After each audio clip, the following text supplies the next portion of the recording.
poderoso amén. Amén. Bueno, pues hoy me toca transmitir un sentimiento de la parte del Señor. Yo en mi mente hasta el día de hoy tenía otro pensamiento, pero viendo un sentimiento, creo que Dios nos puede hacer bien. Es un mensaje muy largo, así que lo voy a cortar en 10 o en 15 minutos, y si Dios lo permite, en otra ocasión traeré una segunda parte. Amén. Hoy voy a entrar en un tema un poco complicado, un tema un poco controversial. Hoy voy a hablar de la soberanía de Dios,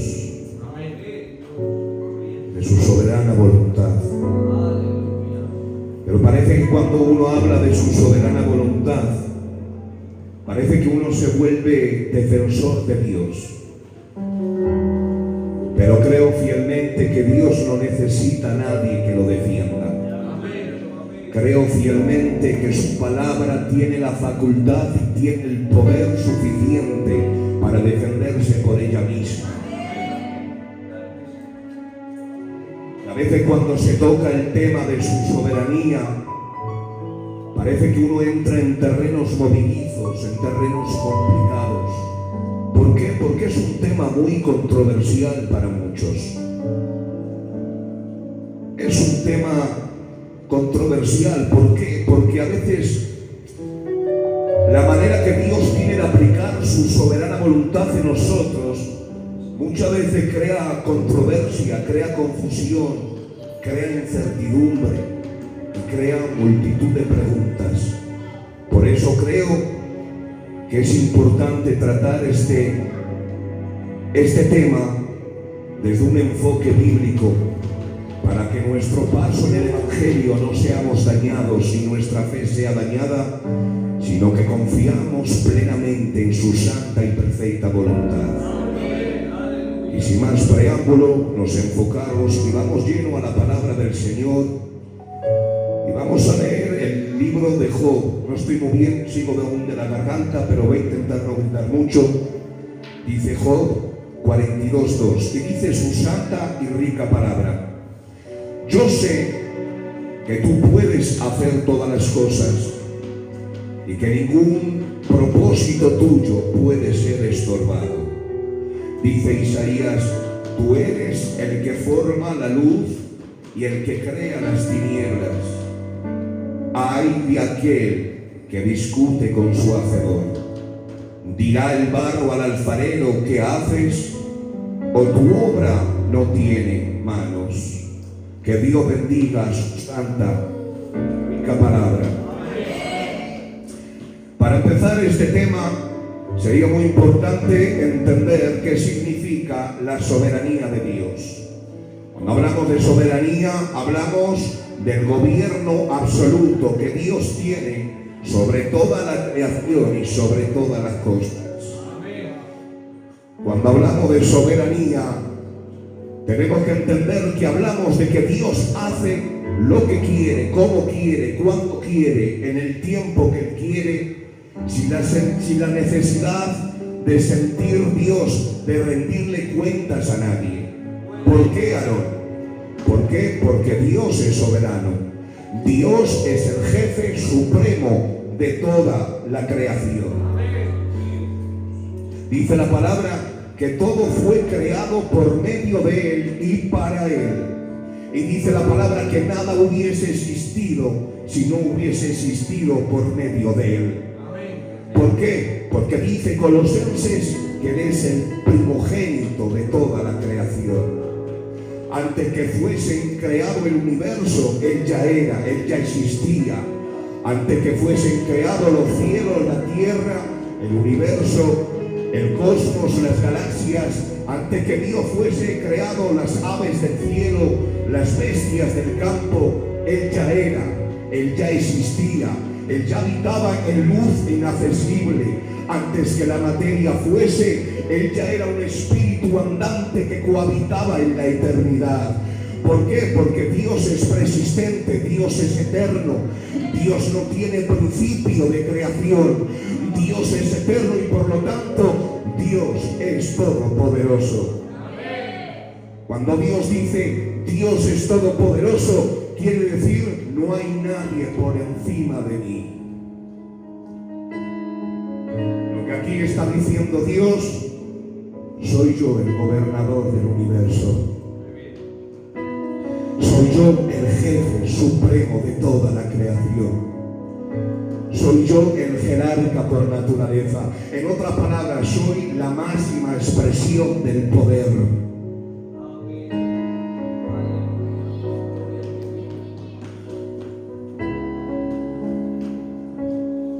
Y esta autoridad que ejerce Dios le hace a Dios ser autoritario, ser independiente, donde Dios no depende de nadie. Dios no necesita rendirle cuentas a nadie. ¿Por qué? Porque Dios es la máxima autoridad. Dice la palabra, en el cielo, en la tierra y debajo de la tierra. A Dios nunca nadie le ha dado consejo. A Dios nadie le han puesto normas, estatutos, nadie. A Dios no hay quien le aconseje, es más, Dios no recibe consejo de nadie. Dios no es un súbdito, Dios no está sujeto ni sometido a ninguna autoridad superior. Él es la máxima autoridad en el cielo, en la tierra y lo que hay debajo de la tierra. Por eso dice la palabra que Dios hace lo que quiere en el cielo, en la tierra, en los mares y en los mismos abismos, y nadie se lo puede impedir. ¿Saben por qué? Porque Dios no tiene ninguna autoridad que le preceda. Nosotros sí. El ser humano tenemos autoridades que nos preceden, ya sea en el ámbito laboral de trabajo, ya sea en el ámbito familiar, ya sea en el ámbito espiritual. Todos tenemos una cabeza y una autoridad que nos preceden en la tierra. Yo como candidato y como oveja me debo de someter a la autoridad impuesta por Dios dentro de la iglesia, que es la cabeza pastoral, que es nuestro pastor David. Quiera o no quiera, me guste o no me guste, me tengo que someter a la autoridad pastoral. ¿Por qué? Porque le tengo que exigir cuentas a la hora de fallar a un culto, a la hora de predicar en otros sitios. Tengo que exponerle argumentos. Tengo que decirle, no he podido venir porque me ha surgido un contratiempo, me ha pasado esto. Tengo que rendirle cuentas, pero Dios no. Dios no es un súbdito y no está sujeto a ninguna autoridad superior, ya que Él es la máxima autoridad en el cielo, en la tierra y debajo de la tierra.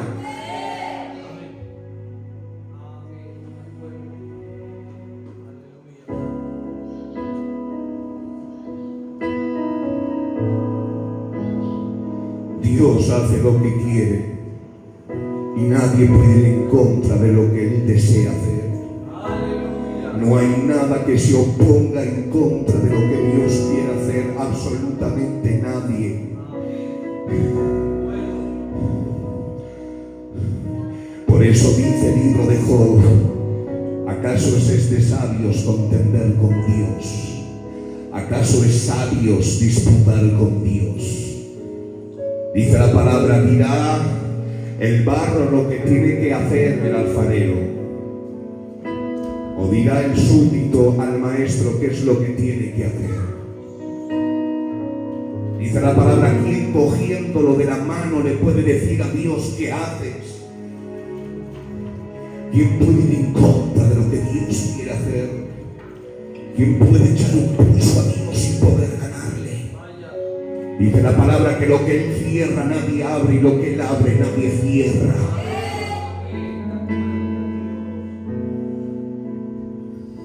Por lo tanto, no hay nada que pueda estorbar o frustrar el plan soberano de Dios en nuestras vidas.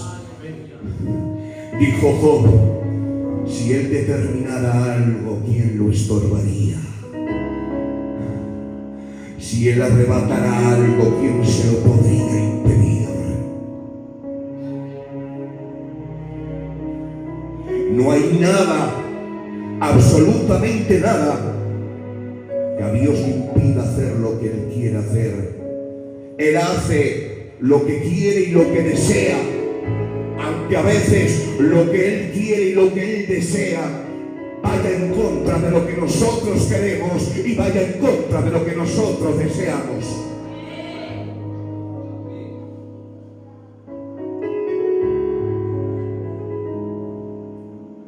Porque hablar de su voluntad es hablar de los deseos de Dios, no de los deseos del hombre. Porque no son los mismos los deseos del hombre a los deseos de Dios.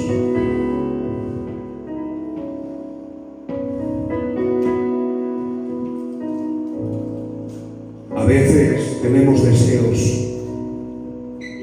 y no todos los deseos se cumplen. Más deseos, hermanos, que tenía el apóstol Pablo. Dice, he rogado 3 veces.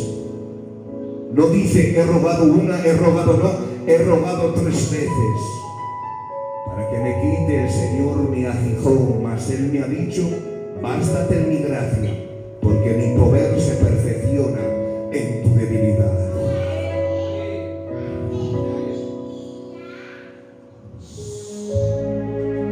¿Qué es lo que falló aquí? ¿Por qué Pablo no recibe su milagro? ¿Por qué Dios no atiende los ruegos de Pablo? ¿Acaso Pablo tal vez rogó poco? ¿O tal vez Pablo no cumplía con el nivel de fe exigido por Dios para ser sano? ¿Por qué Pablo no recibe su milagro?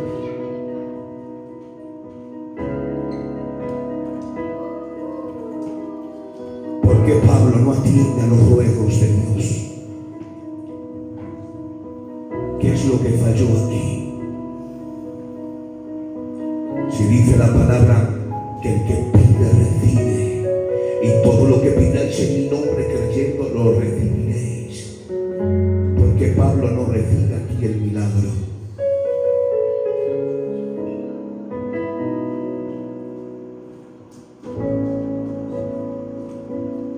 Pregunto, ¿habrá algo imposible para Dios? ¿Habrá algo imposible para Dios? Dice el libro de Jeremías, yo soy el Dios todopoderoso, el Dios de toda carne. Dice, ¿acaso hay algo imposible para mí? Y esta es la pregunta que todos nos hemos hecho en algún capítulo de nuestra existencia en la tierra. Si no hay nada imposible para Dios, y si Dios todo lo puede hacer, ¿por qué no lo hace? ¿Por qué aquel que puede hacerlo no lo hace?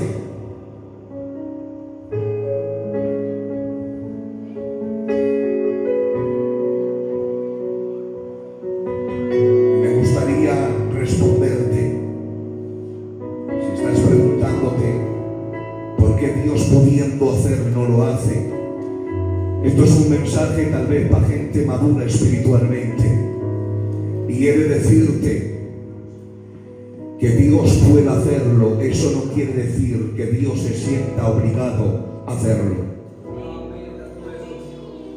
El problema es que a veces hemos usado la oración como un sistema de manipulación. Hay quien ha usado la oración como un método para poder coaccionar a Dios, sobornar a Dios, a tal punto que Dios pueda cumplir todos mis deseos. Pero he de decirte, la oración no es una varita mágica que cumple deseos. Es más, el propósito principal y original por el cual Dios creó la oración no es para que le pidas cosas, es para que tengas puntos de encuentro y de contacto con Él. Sin darnos cuenta, hemos quitado el origen, el propósito de la oración, que es pasar ratos de calidad con el Eterno, que es tener deleites, tratos en la intimidad con Él.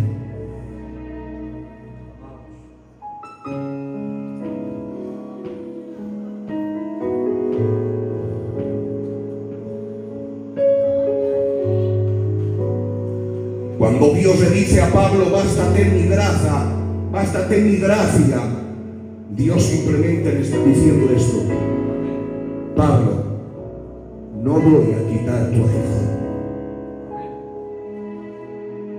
Por eso le dice, bástate mi gracia. En otras palabras, Pablo, lo siento mucho, no voy a quitar tu aguijón. En otras palabras, lo que estaba diciendo Pablo: tal vez si te quito el aguijón te enalteces y te me pierdes. En otras palabras, Pablo, te prefiero enfermo por fuera pero sano por dentro. A Dios le interesaba más la salud espiritual que cargaba por dentro Pablo que las heridas que tenían en el cuerpo externamente, o que los padecimientos que estaría sufriendo en su carne, porque Pablo tenía más propósito con un aguijón que siendo sano.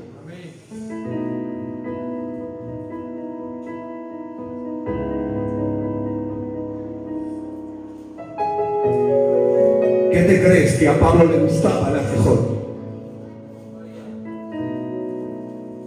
El deseo de Pablo es que Dios quitase su aguijón. Cuando él sentía el aguijón, dice, siento como un mensajero de Satanás me abofetea.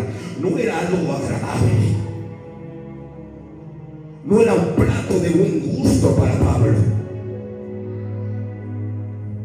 Por eso le ruega 3 veces, quítame el aguijón.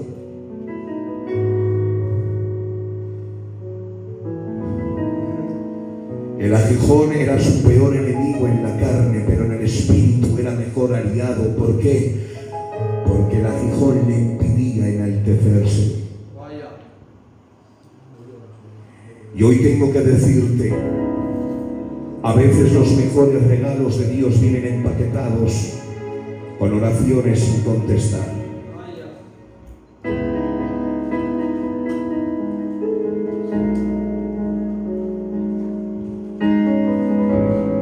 Después, Aarón,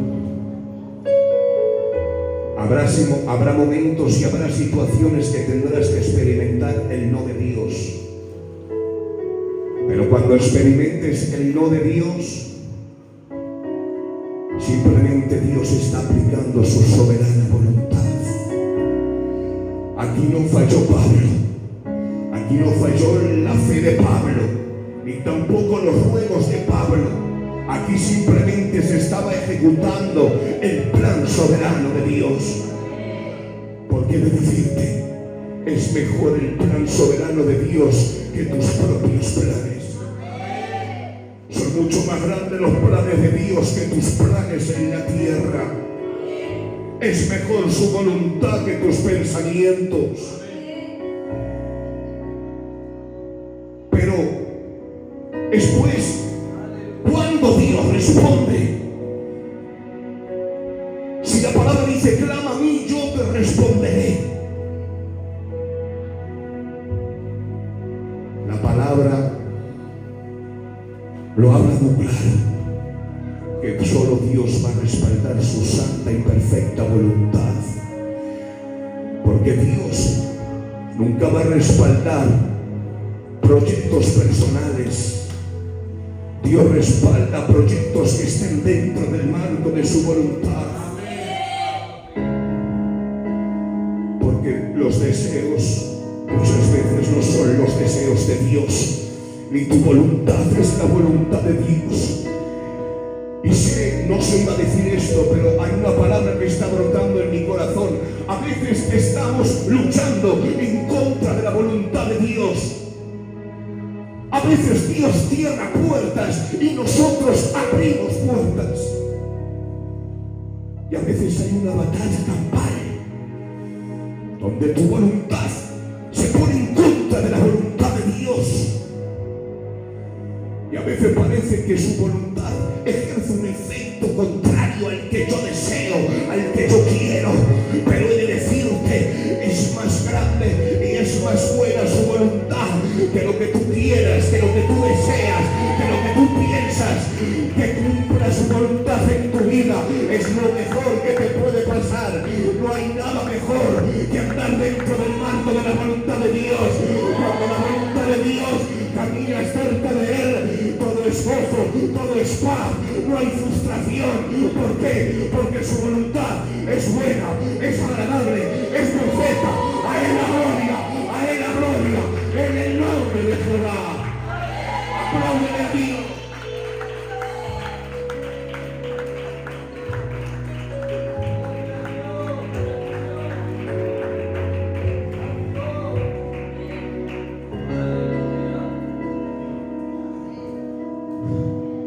Lo tenía en otro mensaje, pero Dios me está introduciendo aquí. Dice la palabra de Dios que Sansón busca mujer en Timat. Dice la palabra que busca una mujer filistea, algo que estaba totalmente en contra para un israelita.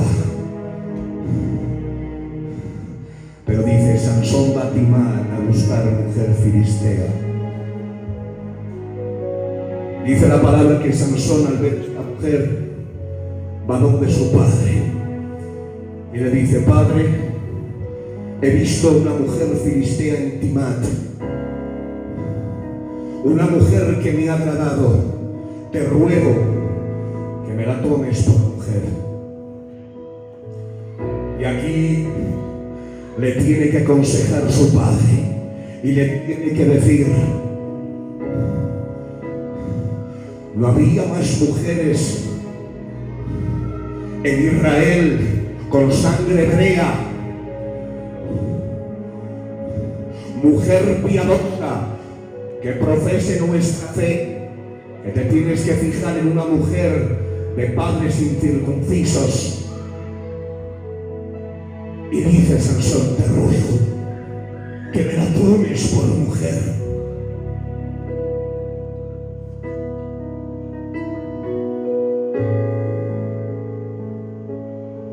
A veces intentamos luchar en contra de Dios.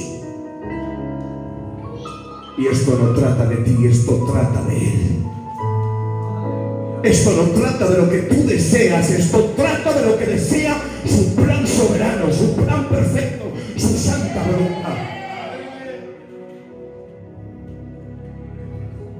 No había más mujeres.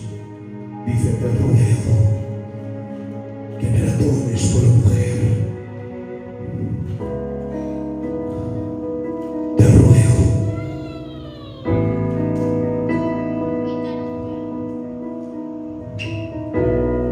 Nunca le dijo: Señor, es de tu voluntad, esto que voy a hacer te agrada. Dice la palabra que duró una semana y a la semana se separaron. Porque lo que no está dentro del marco de la voluntad de Dios, tarde o temprano, temprano que tarde, se rompe, se destructura. Por eso la importancia de caminar dentro del marco de la voluntad de Dios. Su voluntad es lo mejor que nos puede pasar. No hay nada más triste que caminar lejos de la voluntad de Dios. No hay nada más horrendo que verse caminar por caminos que Dios nunca había trazado para ti. Hoy te dice Dios: espera en su santa voluntad. te salgas de la voluntad de Dios. Es mejor lo que Dios quiere que lo que tú deseas. No luches más contra Dios. Sométete. Sométete. Sométete a la voluntad de Dios. Es mejor lo que Él quiere que lo que tú deseas. El hombre cambia, el hombre falla. El hombre se frustra. Porque a veces caminando conforme los sentimientos de mi corazón, dice la palabra, perverso es el corazón, ¿quién lo conocerá? Hay caminos que al hombre le parecen retos, pero su final es ruina, es muerte. No tomes ningún proyecto sin el aval de Dios. No tomes ninguna dirección sin el aval de Dios, porque solo en su voluntad va a haber plenitud de gozo. Su voluntad, dice la palabra, es buena, es agradable y es perfecta.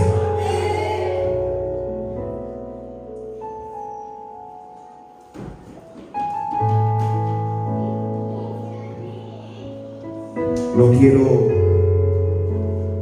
alargarme más. Si Dios lo permite, en otra ocasión traeré la segunda parte. Pero simplemente quiero dejarte con esto. No luches más en contra de Dios.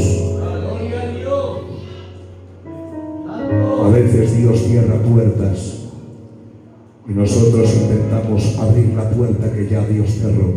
Por favor, no abras lo que ya Dios ha cerrado. Sométete a la voluntad de Dios. Su voluntad es buena, es agradable y es perfecta. Un aplauso, iglesia, y que Dios le bendiga.